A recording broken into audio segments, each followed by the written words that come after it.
എല്ലാവർക്കും സുഖമല്ലേ? അപ്പോൾ മിക്കവർക്കും ഇഷ്ടമുള്ള ഒരു ചെടിയാണല്ലേ മണി പ്ലാന്റ്.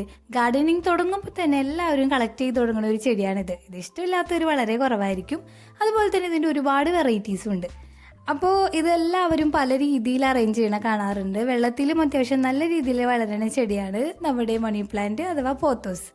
എന്നാലും ചില സമയത്ത് നമ്മുടെ മണി പ്ലാന്റ് അത്ര ലഷല്ല, അല്ലെങ്കിൽ തിക്കായിട്ടല്ല വളരുന്നത്. ലീവ്സ് അത്ര വലിപ്പമില്ല, എന്തോ ഒട്ടും ഹെൽത്തി അല്ല എന്ന് തോന്നാറുണ്ടോ നിങ്ങൾക്ക്? എങ്കിൽ നിങ്ങൾക്ക് വേണ്ടിയാണ് ഇന്നത്തെ വീഡിയോ. കാരണം വേറൊന്നുമല്ല, ഇവരെ നല്ല തിക്കായിട്ട് വളർത്താൻ പറ്റണം, അതും ഒറ്റ മിനിറ്റിൽ തിക്കാക്കി എടുക്കാൻ പറ്റുന്ന ഒരു സിമ്പിൾ ട്രിക്കും, അതിനോടൊപ്പം തന്നെ ലീവ്സൊക്കെ അത്യാവശ്യം നല്ല വലുപ്പത്തിൽ വന്ന് നല്ല ലഷായിട്ട് വളരാനുള്ള ഒരു ഈസി ഫെർട്ടിലൈസർ, ഇൻസ്റ്റൻറ്റ് ഫെർട്ടിലൈസർ എന്ന് വേണമെങ്കിൽ പറയാം.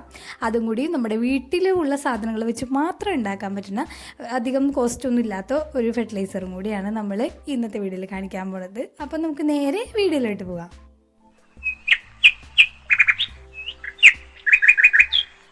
ആദ്യം തന്നെ ഈ ഒരു ട്രിക്കും അതുപോലെ തന്നെ ഫെർട്ടിലൈസറും നോക്കുന്നതിന് മുമ്പായിട്ട് തന്നെ ബേസിക്കായിട്ട് നമ്മുടെ മണി പ്ലാന്റിൻ്റെ കുറച്ച് കാര്യങ്ങൾ പെട്ടെന്നൊന്ന് പറഞ്ഞു പോവാം. കാരണം ഇതിലേതെങ്കിലും ഒരു മിസ്റ്റേക്ക് കൊണ്ടാണോ നിങ്ങളുടെ ചെടി അല്ലെങ്കിൽ വളർച്ചയില്ലാതെ നിൽക്കുന്നതെന്നും കൂടി നിങ്ങൾ ചെക്ക് ചെയ്യണം കേട്ടോ. അപ്പോൾ ഫസ്റ്റ് തന്നെ നമ്മൾ പറയേണ്ടത് വാട്ടറിങ് തന്നെയാണ്. ഒരുപാട് വെള്ളം ഒരിക്കലും നമ്മൾ മണി പ്ലാന്റിന് ഒഴിച്ചു കൊടുക്കരുത്. അത് ചെടിയിൽ മഞ്ഞളിപ്പ് ഉണ്ടാവാനും അതുപോലെ തന്നെ ചെടി കുരുടിച്ച് നിൽക്കാനും ചിലപ്പോൾ ചീഞ്ഞു പോകാനുള്ള ചാൻസ് ഉണ്ടാവും. നമ്മളിപ്പോൾ കണ്ട പോലെ തൊട്ട് നോക്കുമ്പോൾ, തൊട്ടുമല്ല ശരിക്കും വിരലൊരു ഇഞ്ച് താഴേക്ക് ഒന്ന് മണ്ണിൽ കുത്തി ഇറക്കി നോക്കുമ്പോൾ അവിടെ വരെ നനവില്ലെങ്കിൽ മാത്രം നമ്മൾ ചെടിക്ക് നനച്ചു കൊടുക്കേണ്ട ആവശ്യമുള്ളൂ. ടോപ്പ് സോയിൽ ഡ്രൈ ആയാൽ പോലും നമ്മൾ മണി പ്ലാന്റിന് വെള്ളം ഒഴിക്കേണ്ട ആവശ്യമില്ല. നമ്മൾ വെള്ളം ഒരുപാട് ഒഴിക്കുമ്പോൾ പ്ലാന്റ് നന്നായിട്ട് വളരുന്നല്ല മനസ്സിലാക്കേണ്ടത്. അതിനൊരാവശ്യത്തിൽ കവിഞ്ഞ് നമ്മൾ വെള്ളം കിട്ടിക്കഴിഞ്ഞിട്ടുണ്ടെങ്കിൽ ഒരിക്കലും പ്ലാന്റ് നല്ല ഗ്രോത്ത് അല്ല കാണിക്കുക. അപ്പോൾ ഈ കാണുന്ന പ്ലാന്റൊക്കെ ഞാനിപ്പോൾ കുറച്ച് കട്ടിങ്സൊക്കെ എടുത്തതിന് ശേഷമുള്ളതാണ് കേട്ടോ. അപ്പോൾ ഈ കാണുന്നത് ഒരു നിയോൺ പോത്തോസിൻ്റെ പ്ലാന്റാണ് കേട്ടോ. ഞാൻ കട്ടിങ്സൊക്കെ വെച്ചിട്ട് ഇപ്പോൾ വളർന്ന് അത്യാവശ്യം ഇതുപോലെ ഇങ്ങനെ ഒന്ന് ഹാങ് ആയിട്ടൊക്കെ വന്നിട്ടുണ്ട്. അപ്പോൾ ഇവരെ എങ്ങനെയാണ് ഇനി നമ്മൾ തിക്കാക്കി എടുക്കണേന്ന് ആദ്യം തന്നെ നോക്കാം. അതിനുശേഷം നമുക്ക് ഫെർട്ടിലൈസറിൻ്റെ കാര്യങ്ങളിലേക്ക് കിടക്കാം. അപ്പോൾ ഈ കാണുന്ന പോലെ നല്ല രീതിയിൽ ഹാങ് ആയി തുടങ്ങുമ്പോൾ തന്നെ നമുക്ക് ഇവരെ ഒന്ന് തിക്കാക്കി കൊടുക്കണം. അപ്പോൾ അതിന് വേണ്ടി ഞാനിപ്പോൾ ചെയ്യണത് ഈ ചെറിയ ഭയങ്കര സിമ്പിളായിട്ടുള്ളൊരു ട്രിക്കാണ്. നമുക്ക് 1 മിനിറ്റ് പോലും വേണ്ട അത് ചെയ്തെടുക്കാനായിട്ട്. അതുപോലെ തന്നെ 0 കോസ്റ്റുമാണ്. അപ്പോൾ ഇതുപോലെ നമ്മൾ ഇങ്ങനെ ഒന്ന് വളച്ച് വെച്ച് കൊടുക്കുക. അപ്പോൾ നമുക്ക് കാണാൻ പറ്റും ഓരോ നോഡിൻ്റെ അവിടെ നിന്നും ചെറിയ രീതിയിൽ റൂട്ട് വരുന്നത് കാണാൻ പറ്റും. അപ്പോൾ നമ്മൾ അവരെ ഇങ്ങനെ ഇതുപോലെ മണ്ണിലൊന്ന് വളച്ച് വെച്ച് കൊടുക്കുകയാണെങ്കിൽ അവർ കറക്റ്റായിട്ട് ആ ഒരു മണ്ണിൽ ആ റൂട്ടും കൂടി ഒന്ന് ടച്ച് ചെയ്തിരിക്കുമ്പോൾ ആ റൂട്ടും മണ്ണിലേക്ക് താഴ്ന്ന് വളർന്ന് നല്ല ലഷായിട്ട് ഈ ചെടികൾക്ക് നിൽക്കാൻ പറ്റും കേട്ടോ. അപ്പോൾ അവർ എന്തായാലും വെറുതെ ഇങ്ങനെ ചുറ്റി വെച്ച് കൊടുത്ത് കഴിഞ്ഞിട്ടുണ്ടെങ്കിൽ അവർ അത്ര മണ്ണിൽ ടച്ചായിട്ടൊന്നും ഇരിക്കില്ല. അപ്പോൾ അതിന് വേണ്ടി നമ്മൾ ഇവിടെ ഈർക്കിലാണ് എടുത്തിട്ടുള്ളത് കേട്ടോ. അപ്പോൾ ഈർക്കിൽ തന്നെ വേണമെന്നില്ല, നിങ്ങൾ കയ്യിൽ വല്ല കമ്പി ഇങ്ങനെ വളക്കാൻ പറ്റണതൊക്കെ ഉണ്ടെങ്കിൽ അതായാലും മതി. ഈർക്കിലായാലും കുഴപ്പമൊന്നുമില്ല. ഈ ഈർക്കിൽ ഉണങ്ങി ദ്രവിച്ച് പോകുമ്പോഴത്തേനും നമ്മുടെ ചെടിയുടെ വേര് മണ്ണിൽ ഫിക്സായിട്ട് നല്ല രീതിയിൽ അത് ലഷായിട്ടുണ്ടാവും കേട്ടോ. അപ്പോൾ നമ്മൾ വെക്കുമ്പോൾ ശ്രദ്ധിക്കുക, അതുപോലെ അതിൻ്റെ ലീഫ് വന്നു തുടങ്ങണ കൂമ്പ് ഭാഗമുണ്ടല്ലോ അതൊന്നും നമ്മൾ ഒരിക്കലും മണ്ണിലേക്ക് താഴ്ത്തി വെച്ച് കൊടുക്കരുത് കേട്ടോ. അതെപ്പോഴും ഇങ്ങനെ പൊന്തി തന്നെ നിൽക്കണം. ബാക്കിയുള്ള ആ ഒരു സ്റ്റെമ്മിൻ്റെ പോർഷനൊക്കെ നമുക്ക് ഈ പൊന്തി നിൽക്കുന്ന ഭാഗമൊക്കെ ഈർക്കിൽ വെച്ചൊന്ന് ഫിക്സ് ചെയ്യുക. പിന്നെ നമ്മളിങ്ങനെ തിരിച്ചു കൊടുക്കുമ്പോൾ ചെടിക്ക് എവിടെയൊക്കെ കംഫർട്ട് ഒന്ന് നോക്കാം. ഇപ്പോൾ വള്ളി സ്വാഭാവികമായിട്ട് ഏതെങ്കിലും ഒരു ചെടിക്ക് ചെറുതായിട്ടൊന്ന് തിരിഞ്ഞിട്ടൊക്കെ ഉണ്ടാവും. അപ്പോൾ ആ ഭാഗത്തേക്ക് തന്നെ തിരിച്ചു വെച്ച് കൊടുക്കുക. ഓപ്പോസിറ്റ് ഭാഗത്തേക്ക് നമ്മൾ ചെടീനെ സ്ട്രെയിൻ ചെയ്യിപ്പിച്ച് വളർത്തേണ്ട കാര്യമൊന്നുമില്ല കേട്ടോ. കുറച്ചൊക്കെ അവരുടെ ഇഷ്ടത്തിനും കൂടി നമ്മൾ ഒന്ന് അവരെ വളച്ച് വെച്ച് കൊടുക്കാം. അപ്പോൾ ഇങ്ങനെ വെച്ച് കഴിയുമ്പോൾ തന്നെ നമ്മൾക്ക് നല്ലൊരു ലഷായിട്ട് കിട്ടും. അപ്പോൾ പിന്നെ പ്രത്യേകം ശ്രദ്ധിക്കേണ്ട ഒരു കാര്യം പോട്ടിൻ്റെ സൈസാണ് കേട്ടോ. 1 2 ചെറിയ പ്ലാന്റൊക്കെ ആണെങ്കിൽ നമ്മൾ ഒരുപാട് വലിയ പോട്ടൊന്നും വെച്ച് അവരെ ബുദ്ധിമുട്ടിക്കരുത്. അത്യാവശ്യം നല്ല പാകത്തിനനുസരിച്ചുള്ള പോട്ട് എടുക്കുക. അപ്പോൾ ഈ ഒരു ചെടിക്ക് ഈ ഒരു പോട്ട് തന്നെ ധാരാളമാണ്. ഇതിന് വേണ്ടി നമ്മൾ ഒരുപാട് വലിയ പൊട്ടിക്കൊന്നും ആക്കേണ്ട ആവശ്യമില്ല കേട്ടോ. പിന്നെ അതിന് മാത്രം നമ്മൾ ഒരു ബൺസൊക്കെ വെക്കുകയാണെങ്കിൽ മാത്രം വലിയ പോട്ടിൻ്റെ ആവശ്യമുള്ളൂ. മുമ്പ് ഒരു വീഡിയോയിൽ പറഞ്ഞ പോലെ തന്നെ ഒരുപാട് വലിയ പോട്ടിങ് ആകുമ്പോൾ വാട്ടറിങ്ങിൻ്റെ പ്രശ്നമൊക്കെ വന്ന് വെള്ളം അവർക്ക് കൂടുതലായിട്ട് അവർ വളർച്ച മുരടിച്ച് തന്നെ നിൽക്കാനും സാധ്യതയുണ്ട്. അപ്പോൾ അത് നേരത്തെ കണ്ട പോലെ തന്നെ നല്ല രീതിയിൽ തന്നെ മണ്ണിക്ക് താഴ്ത്തി ഇറുക്കിൽ വെച്ച് കൊടുക്കണം കേട്ടോ. എങ്കിൽ മാത്രമേ അത് നല്ല രീതിയിൽ അവിടെ ഫിക്സ് ആയിട്ട് ഇരിക്കുള്ളൂ. ഇപ്പോൾ കണ്ടില്ലേ, നേരത്തെ കണ്ടതിനേക്കാളും നല്ല ഭംഗിയിൽ നല്ല തിക്ക് ആൻഡ് ലഷായിട്ട് നമ്മുടെ ചെടി നിൽക്കുന്നുണ്ട്. ഇത്രയേ ഉള്ളൂ, സിമ്പിളാണ്. എന്നാലും നമ്മൾ ഇവരെയൊക്കെ വെറുതെ ഇങ്ങനെ ചുറ്റി വെച്ചിട്ട് കാര്യമില്ലല്ലോ. ഇവർ ഹെൽത്തി ആയിട്ടൊന്ന് വളർന്നു വരാൻ വേണ്ടി നമ്മൾ എന്തെങ്കിലും കൊടുക്കണ്ടേ. അപ്പോൾ നമുക്കിനി ആ കാര്യത്തിലേക്ക് കിടക്കാം. അതുപോലെ തന്നെ നമ്മൾ മുമ്പ് ചെയ്തൊരു വീഡിയോ ആണ് ഇട്ടത്.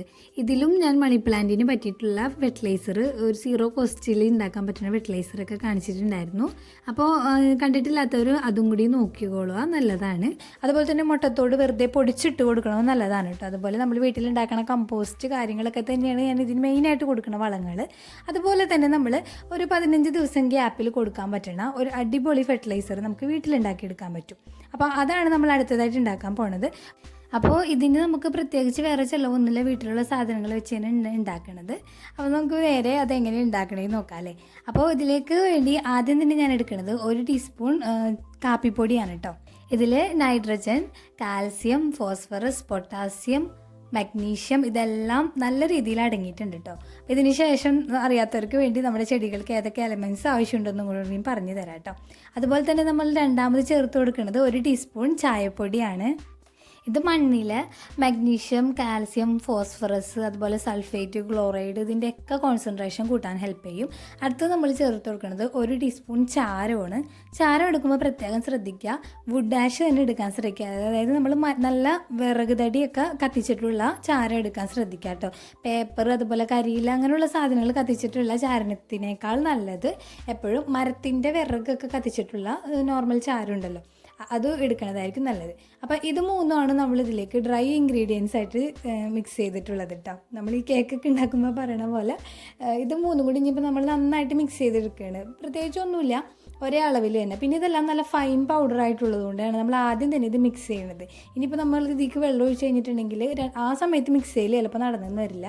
പിന്നെ നമ്മളിത് ഇൻസ്റ്റൻ്റ് ആയിട്ട് ഉണ്ടാക്കണതുകൊണ്ട് തന്നെ ഒരുപാട് സമയം പിന്നെ നമുക്ക് വെക്കാനും ഉള്ള ഒരു ഓപ്ഷൻ ഇല്ലല്ലോ. അപ്പോൾ നമ്മളിത് നന്നായിട്ട് മിക്സ് ചെയ്തെടുത്തിട്ടുണ്ട്. ഇനിയിപ്പോൾ നമുക്ക് നമ്മുടെ ഫെർട്ടിലൈസർ ഉണ്ടാക്കാം. അപ്പോൾ ഇതിലേക്ക് നമ്മൾ അടുത്തത് ഒഴിക്കാൻ പോണത് 1 ഗ്ലാസ് കഞ്ഞിവെള്ളമാണ്. അപ്പോൾ കഞ്ഞിവെള്ളം എന്ന് പറയുമ്പോൾ തലേ ദിവസത്തെ കഞ്ഞിവെള്ളം എടുത്ത് വെച്ചതായിരിക്കണം കേട്ടോ. നമ്മൾ പുളിപ്പിച്ച കഞ്ഞിവെള്ളം എന്നൊക്കെ പറയില്ലേ. ഇനി ഉപ്പിട്ട കഞ്ഞിവെള്ളമാണ് കുഴപ്പമുണ്ടോ എന്നൊന്നും ആരും സംശയിക്കേണ്ട. ഉപ്പിട്ട കഞ്ഞിവെള്ളമായാലും കുഴപ്പമൊന്നുമില്ല കേട്ടോ. ഇനി നമ്മളിതാ ഇതുപോലെ ഒന്ന് ഒഴിച്ച് ഇതെല്ലാം കൂടി ഒന്ന് മിക്സാക്കി എടുക്കാൻ പോവുകയാണ്. അപ്പോൾ നമ്മൾ ആദ്യം ഈ പൗഡറൊക്കെ ചേർത്തിട്ട് പിന്നെ വെള്ളം ഒഴിച്ചത് കട്ട ഇട്ടാതിരിക്കാനാണ് കേട്ടോ. നമ്മൾ ഇത് ഇൻസ്റ്റൻ്റ് ആയിട്ടല്ലേ ചെയ്യണം. അപ്പോൾ അതുകൊണ്ട് പെട്ടെന്ന് എല്ലാം മിക്സായി കിട്ടാൻ വേണ്ടിയാണ് ഇങ്ങനെ ചെയ്യണത്. ഇപ്പോൾ ഇതെല്ലാം നല്ല രീതിയിൽ മിക്സ് ആയിട്ടുണ്ട്. അപ്പോൾ നമ്മുടെ ഈ കഞ്ഞിവെള്ളം എന്ന് പറയുന്നതും നൈട്രജൻ, ഫോസ്ഫറസ്, പൊട്ടാസ്യം ഒക്കെ അടങ്ങിയിട്ടുണ്ട്. അപ്പോൾ ഇത് ഒന്ന് പുളിപ്പിച്ചതായതുകൊണ്ട് ചെടികൾക്ക് വളരെ നല്ലതാണ്. ഇനിയിപ്പോൾ നമുക്കിത് വേണമെങ്കിൽ കുറച്ചും കൂടി നല്ല റിസൾട്ടിന് വേണ്ടി 1/2 മണിക്കൂർ ഇങ്ങനെ വെക്കാം. അതിന് ശേഷം ഒഴിച്ചാലും മതി. ഇനിയിപ്പോൾ നമ്മൾ ഒഴിക്കാൻ പോകുന്ന ഒരു സമയത്ത് നമ്മൾ ആദ്യം ഒഴിച്ച കഞ്ഞിവെള്ളത്തിൻ്റെ അതേ അളവിൽ തന്നെ സാധാ പച്ചവെള്ളം കൂടി ഒഴിച്ചിട്ട് ഇതിനൊന്ന് ഡൈല്യൂട്ട് ചെയ്തെടുക്കുന്നുണ്ട്. ഇനി നമ്മൾ ഇതിനെ നേരിട്ട് കൊണ്ടുപോയി ചെടിക്ക് ഒഴിച്ചു കൊടുക്കാം. അപ്പോൾ ഇനി ഇത് അരിക്കുക അങ്ങനെയുള്ള കാര്യങ്ങളൊന്നും ചെയ്യണ്ട, നമുക്ക് നേരിട്ട് കൊണ്ടുപോയി ഒഴിച്ചു കൊടുക്കാം. അപ്പോൾ മെയിനായിട്ട് നമ്മൾ ഇതിലെല്ലാത്തിലും മഗ്നീഷ്യം, നൈട്രജനൊക്കെ അടങ്ങിയിട്ടുണ്ട്. ഇത് രണ്ടുമാണ് നമ്മുടെ ചെടികളുടെ പച്ചപ്പിനും ഇലകളുടെ വളർച്ചയ്ക്കൊക്കെ മെയിനായിട്ട് ആവശ്യം വരുന്നത് കേട്ടോ. അതുപോലെ തന്നെ കാൽസ്യം അങ്ങനെയുള്ള ന്യൂട്രിയൻസും ആവശ്യമാണ് കേട്ടോ. എങ്കിലും ഇലകളുടെ വളർച്ചയ്ക്ക് പച്ചപ്പിനും ഇതാണ് കൂടുതൽ ആവശ്യമായിട്ട് വരുന്നത്. അപ്പം അതുപോലെ തന്നെ മുട്ടത്തോട് നല്ല കാൽസ്യത്തിൻ്റെ റിച്ച് സോഴ്സാണ്. നേരത്തെ പറഞ്ഞ പോലെ ചുമ്മാ പൊടിച്ച് അതിൻ്റെ കടക്കിലൊക്കെ അങ്ങോട്ട് ഇട്ട് വെച്ചേക്കാം. ഒച്ച പോലുള്ള ജീവികൾ വന്ന് ഇവരുടെ ഇലകൾ തിന്നണതും കഴിഞ്ഞ വീഡിയോയിൽ പറഞ്ഞ പോലെ തന്നെ അതും ഈ ഒരു മുട്ടത്തോട് കൊണ്ട് നമുക്ക് പരിഹരിച്ചെടുക്കാൻ പറ്റും. അപ്പോൾ ഈ ഒരു ഫെർട്ടിലൈസർ നമ്മൾ ഒഴിക്കുന്നത് കൂടുതലും വൈകുന്നേരം സമയങ്ങളിലാണ് ചെയ്യാറുള്ളത്. ഇൻഡോറിൽ വെച്ചേക്കണതാണെങ്കിൽ നമുക്ക് ഏത് സമയത്ത് ഒഴിക്കാം. പുറത്തൊക്കെ ആണെങ്കിൽ നമ്മൾ വൈകുന്നേരം ഒഴിക്കണതായിരിക്കും കുറച്ചും കൂടി എഫക്റ്റീവായിട്ട് ഉണ്ടാവുക. അതുപോലെ തന്നെ ഇത് 15 ദിവസം കൂടുമ്പോഴാണ് ഞാൻ ചെടികൾക്ക് കൊടുക്കാറുള്ളത് കേട്ടോ.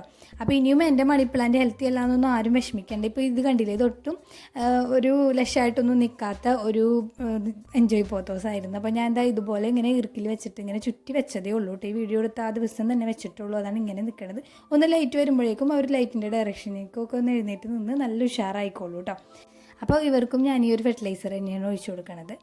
അപ്പോൾ നമ്മൾ നേരത്തെ കണ്ട പോലെ തന്നെ പോത്തോസിനായാലും ഫിലോഡെൻഡ്രോൺ വെറൈറ്റീസ് ആയാലും കുറേ പേര് ഫിലോഡെൻഡ്രോണും പോത്തോസും മാറിയിട്ട് പോത്തോസും തന്നെ പറയുന്നുണ്ട്. ഈ കാണുന്നത് എല്ലാവരും ശരിക്കും പറഞ്ഞാൽ ഫിലോഡെൻഡ്രോൺ വെറൈറ്റീസാണ് കേട്ടോ. ഇത് ഫിലോഡെൻഡ്രോൺ ബ്രസീൽ എന്ന് പറയും. അതുപോലെ തന്നെ ഇത് ഫിലോഡെൻഡ്രോൺ കോർഡാറ്റം എന്ന് പറഞ്ഞിട്ടുള്ള പ്ലാന്റാണ്. ഇതിനെയാണ് ഹാഡ് ലീഫ് ഫിലോഡെൻഡ്രോൺ എന്നും കൂടി പറയുന്നത്. അപ്പോൾ ഇവർക്ക് രണ്ടുപേരുടെയും കെയറും കാര്യങ്ങളൊക്കെ ഏകദേശം സെയിം ആണ്. അപ്പോൾ ഇവർക്കും ഞാൻ ഈ ഒരു സെയിം ഫെർട്ടിലൈസർ കൊടുക്കാറുണ്ട് കേട്ടോ. അപ്പോൾ ഇത്രയൊക്കെയാണ് ഇന്നത്തെ വീഡിയോ. എല്ലാവർക്കും ഇഷ്ടപ്പെട്ടെന്ന് വിചാരിക്കണം. ഫെർട്ടിലൈസറും അതുപോലെ നമ്മുടെ ഈ ഒരു ട്രിക്കൊക്കെ എല്ലാവരും ട്രൈ ചെയ്ത് നോക്കുക. അപ്പോൾ അതുപോലെ തന്നെ ലൈറ്റും ഒന്നും ശ്രദ്ധിക്കാണ്ട് നല്ല ബ്രൈറ്റ് ആയിട്ടുള്ള സ്ഥലത്ത് വെക്കുക. ഒരുപാട് ഡയറക്റ്റ് സൺലൈറ്റ് അടുപ്പിക്കരുത്. അങ്ങനെ ആയാലും അവരുടെ ലീഫൊക്കെ ഒന്ന് ബേൺ ആയിട്ട് പോകാനുള്ള ചാൻസ് ഉണ്ട്. അപ്പോൾ ഇത്രയൊക്കെ ഉള്ളൂ. അപ്പോൾ ഇനി വേറൊരു വീഡിയോ ആയിട്ട് വൈകാതെ തന്നെ കാണാം. അതുവരേക്കും ബൈ ബൈ ഫ്രം സഫീസം ഡയറി.